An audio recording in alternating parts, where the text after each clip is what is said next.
Right. Thanks, everyone, for joining us here today on the third day. I know everyone's pretty tired and no one wants to have anything to do with blockchain stuff anymore. So I appreciate you're here to give me all this support and encouragement.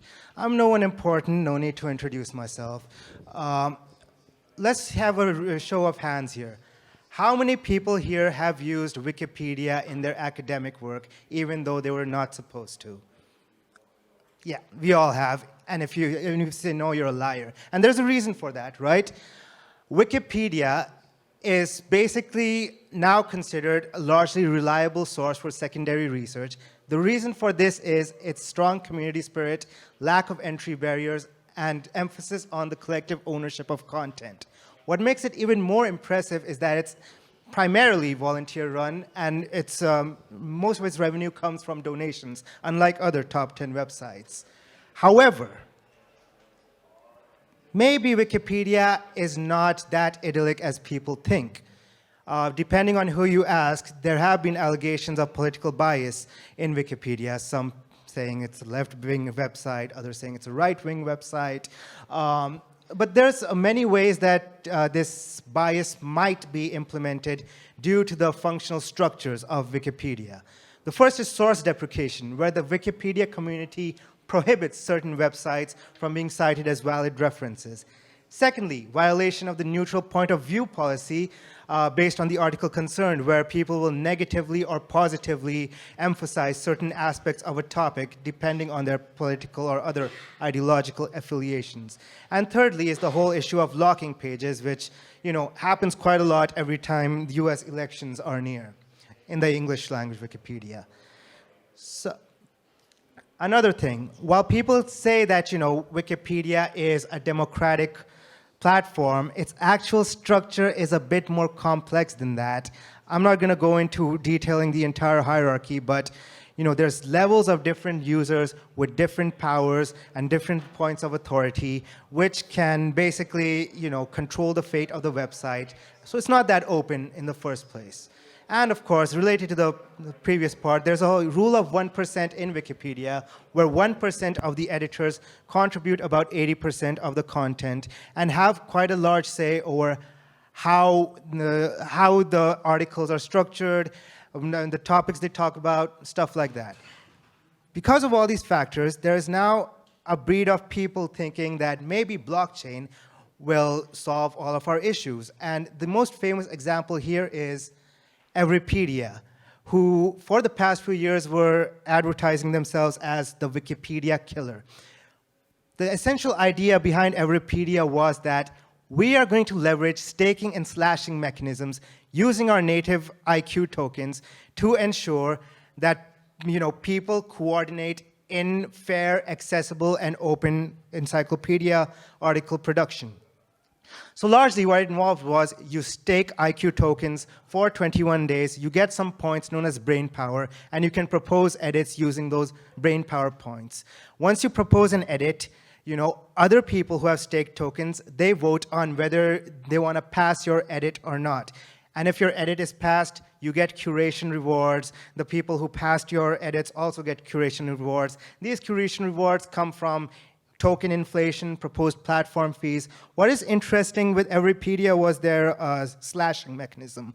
While generally in proof-of-stake mechanisms, slashing involves a redistribution of tokens from the minority to the majority, Abeer instead decided to implement time-based slashing, where basically your lockup duration would increase based on how much in the minority if you were. If 100 people disagreed with you, then your stake would be locked up for 3 months. If only 10 people disagreed with you, okay, maybe you will lock it up for 1 week, something like that. Now, Abeer looked like a good idea. Did it work?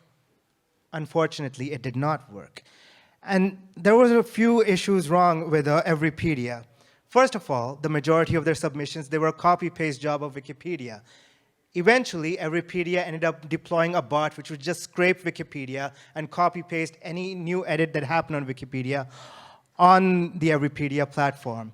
There was a lot of misinformation going on.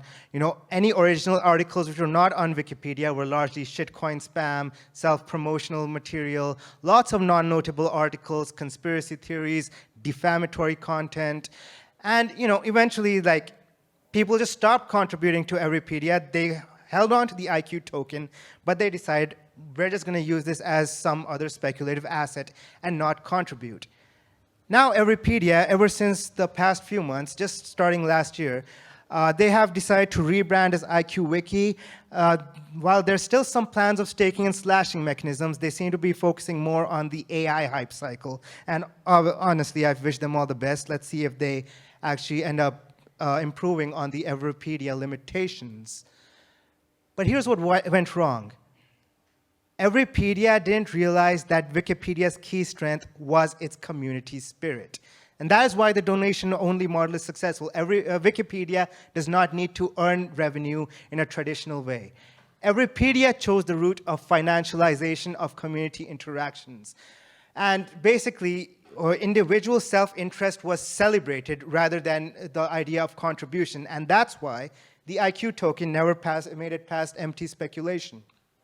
Now, there have been a bunch of studies in this regards. Studies indicate that community identity and a desire to volunteer are linked in a virtual circle. You have a stronger community, you're going to want to contribute more in a volunteer spirit, and so on. It goes on in a virtuous cycle. And while I'm no historical social anthropologist or something, there are several proposals on the function of money in society. And studies indicate that money makes cooperation possible when people cannot rely on reputation and kinship, and that one of its primary roles is to facilitate temporary cooperation between strangers who will never meet again. Obviously, that entire function of money sort of grinds against what you typically understand as a community spirit. And this also ties down into ownership of content production within these respective platforms. What Wikipedia did was that it depersonalized the editing process by emphasizing community ownership of editorial output. This, together with low transaction costs to participation, fostered collaboration. Now, if I go through Wikipedia and I think something is slightly wrong, I don't have to be an expert, right? I can go ahead and edit that. No one's going to come back to bite me in the ass and tell me I did something wrong. They might reverse my edit, but that's fine. I won't actually be hounded or persecuted for it. In Everypedia, they explicitly associated edits with individual contributors because that was their selling point, right? You make a good edit, you will be rewarded, we will consider you a hero, you will be the cool guy in the room. But what this did was, it resulted in the monetization of content production, which also introduces an element of risk. And that element of risk is a transaction cost, which discourages people because studies have also indicated that people aren't perfectly rational. They tend to be biased more towards risk aversion than undertaking neutral assessment of potential risks and rewards. Another problem, Everypedia did not realize the importance of dissent in knowledge sharing. Because crypto-economic staking and slashing mechanisms, they are perfect for coordination. Coordination is not the same thing as cooperation, right? Because in cooperation, there's more of a voluntary nature involved where you want to come to a mutually acceptable conclusion with someone else, and you don't want to force them to think the same way that you do. In coordination, enforced coordination, there's no room for good faith disagreement. This may be a good thing in certain instances, such as compliance. You need to have standardized accounting practices or construction codes. It's a good thing that people aren't allowed to be creative with them. But there are also instances of human interaction that require more nuanced decision making, right? A facilitation of diverse perspectives that you don't disagree with. And you don't really want to stifle disagreement in these issues, and you don't want to enforce conformity because that kills heterogeneity, it results in groupthink, and everyone in general is worse off when that happens.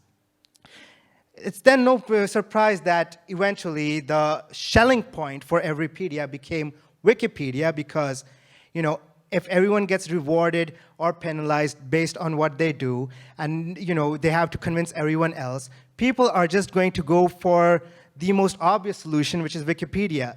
if it works for Wikipedia, it should work for us as well. No one's going to disagree. We won't have these debates.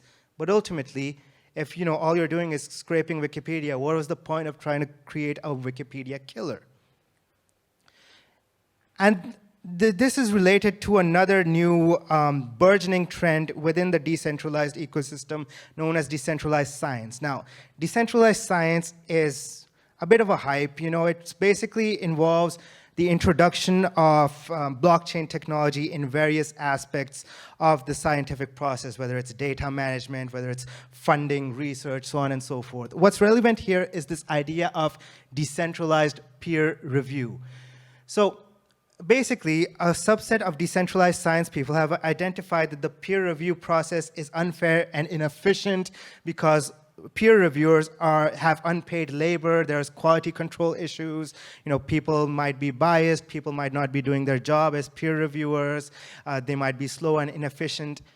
What these DeSci people decided is that we are going to implement staking and slashing mechanisms in the peer review process based either around financial or reputational tokens or both. And while there are many projects with many different proposed mechanism designs, it all boils down to the same fundamental idea that if I'm peer reviewing your scientific research, eventually my output will be evaluated by others. They could be the authors, they could be co-editors, they could be other reviewers, or the scientific community at large. And based on their feedback, me as a peer reviewer, I will be rewarded or penalized accordingly. So there's a few issues with this proposal. It will probably not make the peer review process more efficient or fairer. And the reason behind this is that scientific progress requires parrhesia, right? Parrhesia means not just the freedom to speak freely and boldly, but the obligation to do so. That if it basically encourages dissent and disagreement, if you think there's something wrong, even though you're not completely confident in what you're saying. And the necessity of parrhesia has been, in science, it has been viewed throughout history. Just a few examples of, common misconceptions that were at one point the majority. So Ignaz Semmelweis, a Hungarian scientist, he was sent to a lunatic asylum by his fellow scientists. Why? Because he said that doctors should wash their hands before operating on patients, that birthing mothers are dying because you're not washing your hands. His fellow scientists did not like that, they punished him. The guy who came up with the idea that stars are distant suns, he was burned at the stake. The guy who discovered that we have a pulmonary circulation system, he was burned at the stake. His name was Michael Servetus.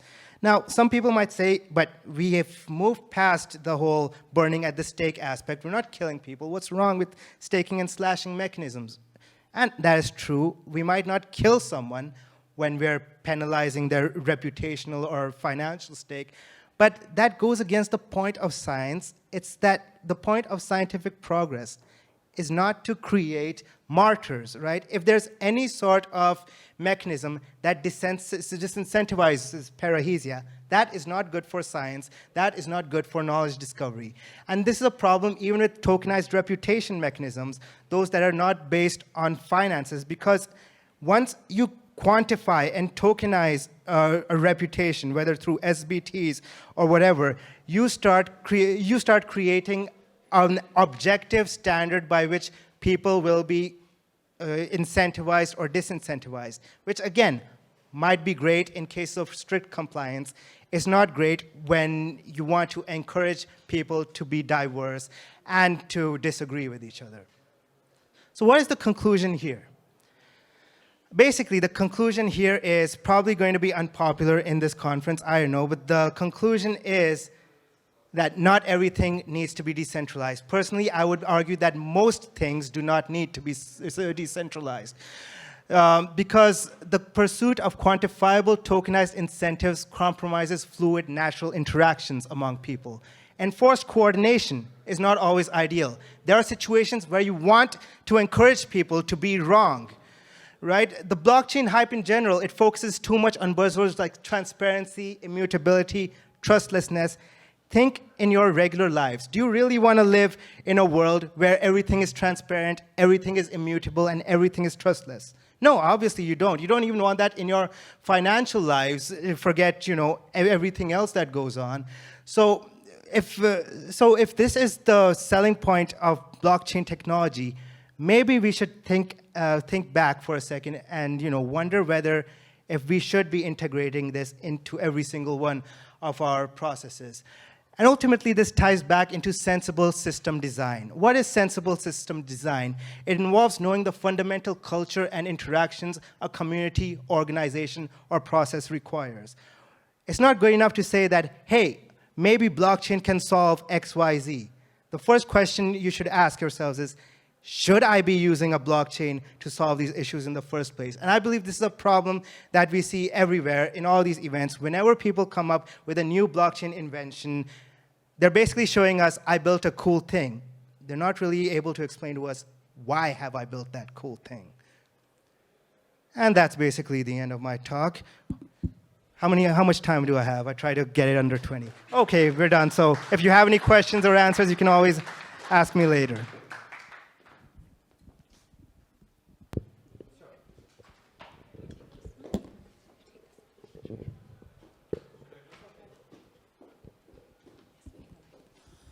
Great. Hey, thank you very much. So I understand that you are opposing the idea that blockchain should be used everywhere. Completely agree there. I mean, I'm all in for blockchain, but I think you are right. No, not everything needs to be decentralized.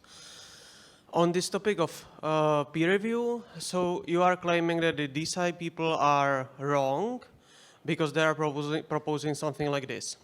So I'm also, I would not claim I'm part of DeSci community, but I follow some of the thoughts.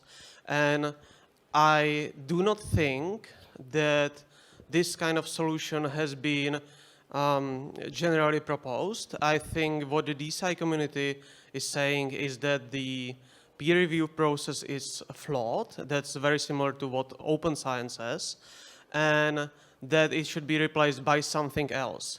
Also, that the peer review is kind of an experiment, and that experiment has failed because peer review is based on a premise that you should forbid people from publishing bad ideas. But the most progress in human history has not been done by forbidding these kind of publications, but rather from publishing something that was super, super cool. Like ideas of Albert Einstein and people like that have not been peer-reviewed. And what peer review does is that it's based on luck, it's based on chance, and it's not an efficient process. So what I understand from DeSci is that those people are claiming, hey, we agree that this is not true, this is not correct, and we should do something better, but that there's not a widely accepted solution of staking, slashing, and stuff like that as you presented. Actually, there's about 5 projects I can name which are trying to build staking and slashing peer review mechanisms, and they sometimes merge that with open review. I'll probably check in my phone to give you their explicit names later if you want. Now, if the contention here is that peer review is not necessary for scientific progress, and you can name Einstein and all, I agree. But the point is that, can we do away with the idea of peer review entirely, which forms that basic first level of quality control within scientific discovery? I'm not entirely convinced that we can do it, mainly because all of us have limited cognitive capacity, and there will always be some room for relying on the understanding of experts, gatekeepers, so to speak. So, and that's why these decentralized peer review proposals are being started. If you want to share your discoveries without undergoing the peer review process, again, you're more than welcome to do so. But the question then comes up is, how seriously will people take it? I do not think that we should get rid of the peer review process entirely. I think the solution here is just to sort of encourage a diversity of different ideas, which I think most people here would agree with. But the point is that crypto-economic mechanisms that emphasize coordination are not doing that, right? Because they're trying to make people agree, converge upon one point.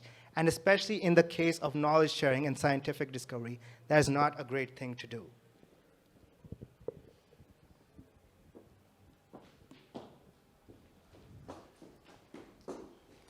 Thank you for the question. Thanks, Abeer. Yeah, real quick. Okay, thanks. Yes, I would like to add on this decentralized science topic. So the presentation that you gave, in my opinion, it has a very negative view, and it has the kind of presents the opinion that the world is good as it is right now. So maybe this is something we should also discuss, because for everything that exists, there is potential for improvement. Now, the thing about what you mentioned, gatekeeping or centralization mechanisms, or open science and curated science, one thing that's kind of missed is the role of journals. So the reason why we are looking for open science is because the journals are gatekeepers. It's not peer reviewers, it's more the journals and the editors.